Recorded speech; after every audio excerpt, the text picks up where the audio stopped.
As I've sat today and listened and reflected over this weekend, I was reminded of the passage that the Hebrew writer, we are surrounded by so great a cloud of witnesses. Those who have gone before and prepared the way, made it easy for us who followed. And when we arrived as the 15th pastor of the Cedar Creek congregation, we found a group of people who had been prepared, people who knew how to lead and work in the life of a church, people who were willing to put their hand to the task to move forward and see the church be all that she could be in this community. This congregation always has had a profound impact on this South Green area and across the county. Mike, you had the dream, and it took us 6 years after we arrived before we ever began to see the dream of building additional space on this congregation. When the team came from the congregation, came to Florida and sat down, and we talked about the possibility of us coming to pastor here. As I say, they had a mind to work. They had a mind to go forward. They knew where they wanted to be as a church. And it excited us to receive that call and to come and to be the pastor of a congregation that wanted to grow and wanted to move forward and be effective. In the development of that, we were gifted, and it's always been my philosophy of ministry that God places the members in the church as it pleases Him. And it's always been my operation as a pastor that as you pray and see the ministry opportunities that are before a congregation, that as those ministry needs develop, God will provide the leadership for that ministry to be accomplished. That's my belief. I think the Bible teaches that. So we don't have to worry about trying to start a ministry. God will produce the need in the community and then provide the leadership for that. And that really is what happened over the almost 13 years that we were here serving as pastor. We saw some great things accomplished. Many people came to faith. But it was out of a praying church and out of people who were prepared to touch the lives and make a difference in people's lives. Joel and Allison Farron were the first associates. Joel was single, I think, when he first came here. Were they already married? Already just married? But Joel and Allison came as associate pastors in his youth, and they'd been here about a year when we arrived as pastors. So we just joined alongside with what Joel was already doing. Joel had a tremendous gift of assimilation and of leadership, and developing that small group ministry, which really became a key integral part of the life and the development of leadership and discipleship that took place in this congregation. And I wish Joel and Allison and their children could have been here this weekend, but we greatly appreciated the time that we had to work with them. The youth group did not grow very strongly under Joel's leadership, but he had other gifts and talents where he exceeded in that. Our associate then next came as a youth pastor was David Constantopoulos. And I don't think David and Kim here this morning? I didn't think they were here, but David came actually to come to do a concert for us on a Sunday, and with his flute, and they were living down in Nashville and working and doing his ministry of music. And he came here and shared, and in the process of his sharing about what he was doing with young people in the facility where he worked, immediately at the end of that service, Norma Waddell came to me, and there were others on the search committee that came to me and said, "We need to talk to David." And from that, we gave him a call. And David and Kim came and served this congregation for about 8.5 years as youth pastors. And David was an absolute youth magnet. We, for the first time, began to see a large influx of young people coming into the church out of the community. And on Wednesday nights, they were running about 50 youth, trying to crowd them in the basement downstairs. And so that really is what happened over that 6-year period, is we just outgrew the space. And so our building team said, we've got to do something. We've got to provide more space. And so we went into the first building campaign on this location after the initial building, and built the Christian Activity Center, enlarged the narthex, built classrooms, and built a large youth room, and we're able to see that youth ministry continue to just flourish in this area. Over 300 young people went through our youth ministry during David Kay's 8.5 years here. So he touched a lot of lives. And what was also been impactful, and for me as a pastor over these years now, looking back in ministry, it's those where you see fruit remain, and where you see people called to ministry and serving God. And we have youth pastors who are serving today, who came into the youth program during that period of time, were saved, answered a call to ministry, and are still faithfully serving in the life of the church. One of the things that has impacted me about this congregation and community over the years is the long generational process of faith. You've heard the history today, and you have seen some of the lineage of those who have served in the life of the church who are still here. What was incredible to me when we moved here and began to meet people in the church and out in the community is to find that people had lived in this community and served in this church for 5 generations. Some of them had lived on the same farm that their great-grandparents had homesteaded when they moved into this community. And it's that kind of thing that exists in this area, which is a little unusual because you don't find that everywhere you go. Is that when the kids grow up, they go off to college, they come back, they build their home, they get a job, and they stay here and raise their children to go off to college, come back, get a job, and stay here. There's just something about this area that is very, very fulfilling for families and the whole community. And one of the things that we truly enjoyed in pastoring here was not just the acceptance of the congregation itself, and you all opened your hearts and received us warmly when we came to pastor, but the entire community. It was that kind of a community that we had very much the feel that we pastored this whole community out here, even across congregational lines and the working fellowship that we had with the other pastors and congregations in this community. It was a tremendous experience. God continued to bless, and we were in this sanctuary, and we were bumping up the 200 mark, but we never could bump over it. We'd get up to 200 and back down, so we were just kind of riding that horse. When this building was built originally, it was supposed to seat 300 people. And the thing that we discovered is that we had a widening experience. And we could no longer get that many people on our pews. And so literally what happened is we outgrew the church in more ways than one. And so we began the process of 2 services on Sunday.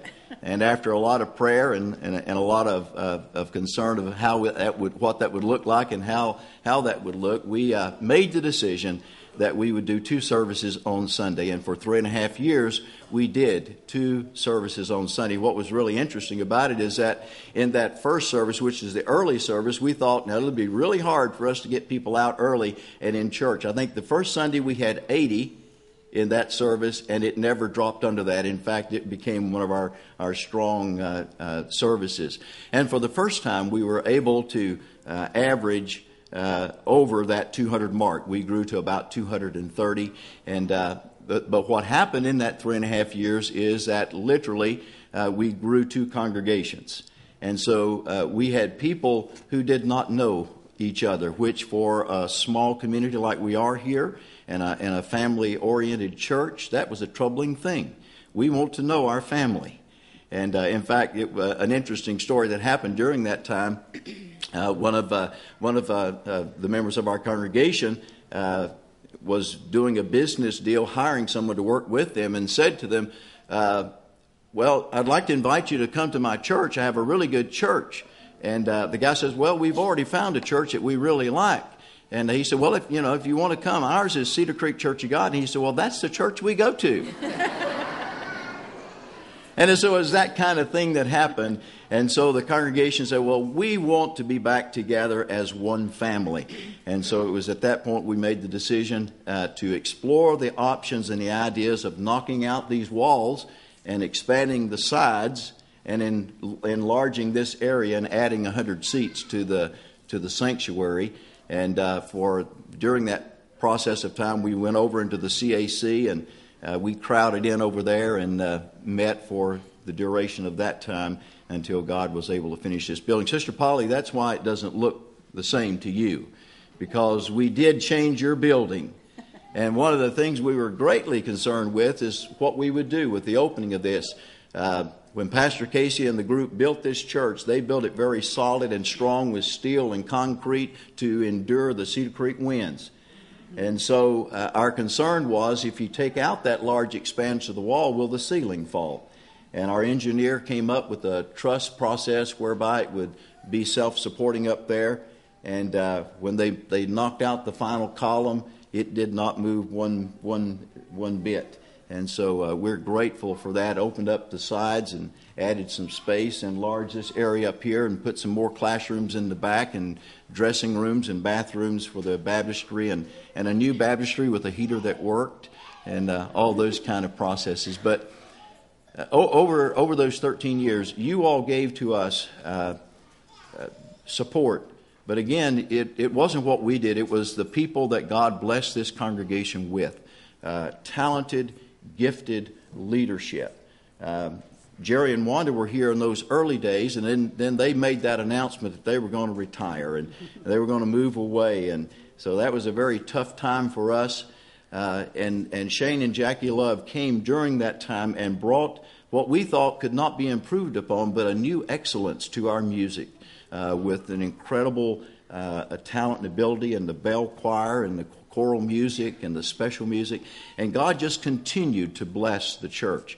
It was our absolute delight. And when we received a call to come and serve the state as state minister, it was a very difficult decision for us to say we would leave, because as Newman Brohl said to me early, first time I went over to visit him, he said, I guess you'll want to stay here. He said, every preacher who comes here wants to stay here. And we have it in our heart, and we would love to be back here someday. In fact, we bought a house in Greenville, and whenever we get through with the job that God has for us, we want to live back in Greene County, because we love the folks here, we love you, and we are so appreciative for giving us the opportunity to serve and to grow with you the kingdom of God. God bless you. I said I wasn't going to say anything. I'm just going to say one thing. And some of you will have no idea what I'm talking about, but some of you will. If I ever write a book, there'll be lots of Cedars Creek stories in the book, but on page 1 will be the day my slip fell down in front of Bill Converse. I'll tell you about it if you don't know about it.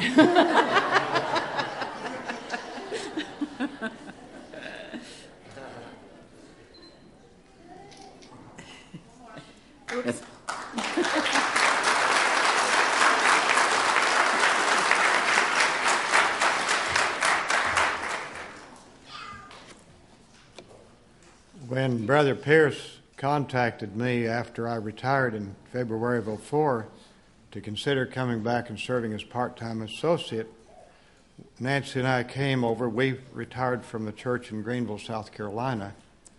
I remember sitting in his living room. I had a number of questions, but one of them, Brother Pierce, you're not going to come up and resign anytime soon, are you?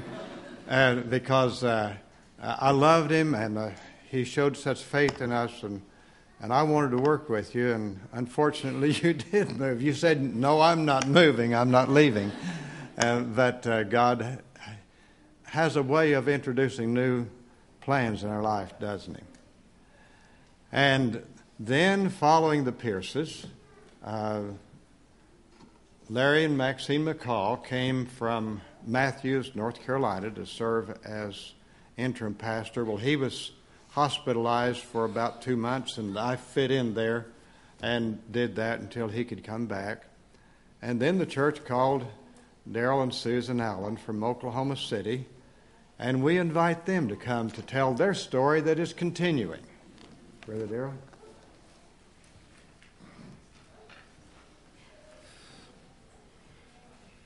Come on. You come too. Yeah. You're part of this too. Well, this weekend has been very informing.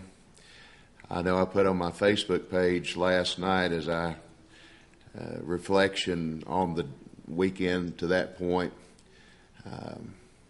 listening to the history and thinking about all that had gone before my tenure here. And it had just brought a new and fresh appreciation for this congregation. And as I think about the history, and then as I've listened to the stories today, I'm wondering, why am I here? Such great pastoral leadership, great shepherds that have been here. And one morning during my devotional time, God spoke to me as clear as He could speak to me, and He pointed me this direction.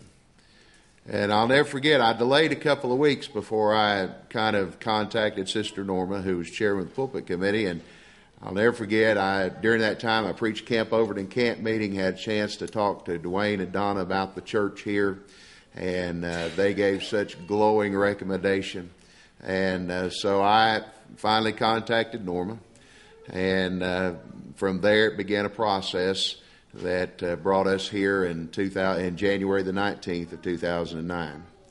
And what we have found since we have been here is what we've heard testimony of over and over and over today, and that is the warmth of this congregation and the way that you love pastors and open your arms and receive them and love them and care for them and appreciate them.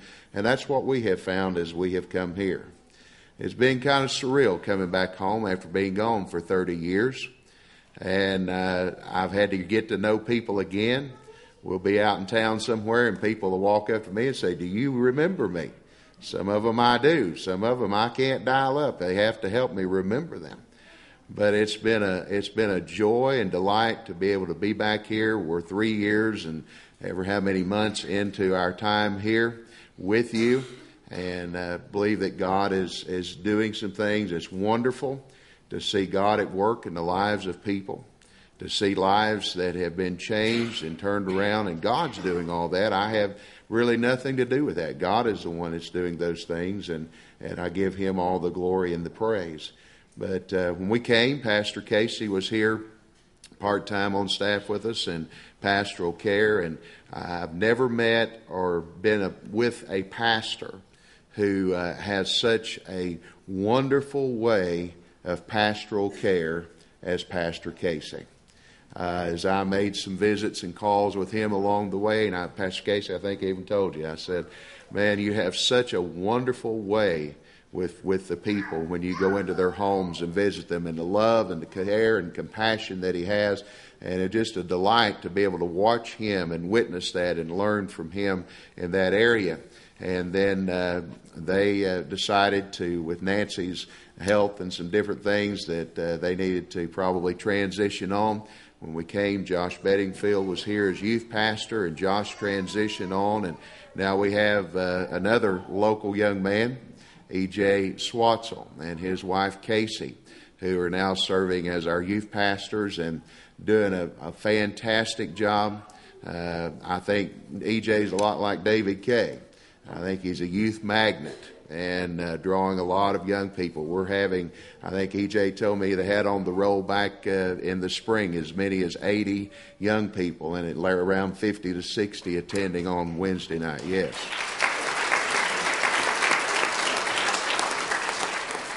Now, I don't know what to think about him today, though. He shows up in a collar. We got Father E.J. Swatzel today. But anyway, But it's a joy to work with EJ, and what a wonderful job he is doing, and we greatly appreciate it. Since we've been here, the music committee asked Susan to lead the choir, and I feel like she does a fantastic job with the choir, and going to be leading worship at camp meeting tonight. And then she began also, they asked her to lead the worship on Sunday, and appreciate the work that she's been doing with that. God gave me a wonderful helpmate when he gave me her. And we've been together 31 years, and she has, just been a joy and a delight. And again, I couldn't have asked for anybody better for God to put by my side. And then we have two daughters. Our oldest daughter's in Oklahoma City and is married and has two sons and a third one on the way. And we miss them very much. But Megan is our youngest daughter. She graduated from Mid-America in December. She is in ministry. She's been doing some preaching here for us and then around the area, working on her master's degree in chaplaincy online with Liberty University. And, just open to what God wants her to do. Works at the hospital here. But anyway, long history here today. My mother is here. As I think back, I think I have either known of or known all the pastors all the way back to James I. Turner. And not that I'm that old. Okay, I know a lot of them by name because, you see, I'm a third-generation Church of God preacher. This right here is a fourth-generation Church of God preacher in our family.